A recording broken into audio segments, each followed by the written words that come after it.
రాదురా ఏ విజయం నీ కోసం నా కోసం, ఎటు పోదురా నువ్వు చేసిన కష్టం ఎప్పటికైనా సొంతం.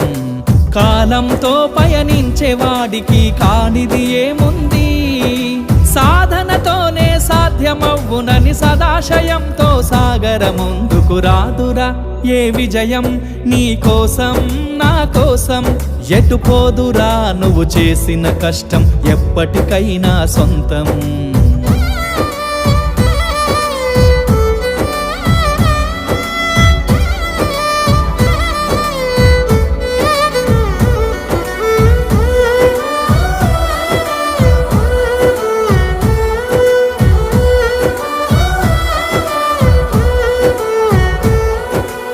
ఆకాశంలో అలలాగా పోయే ఆ పక్షులనే చూడు, అనుకున్న గమ్యమెంతున్న గాని అవి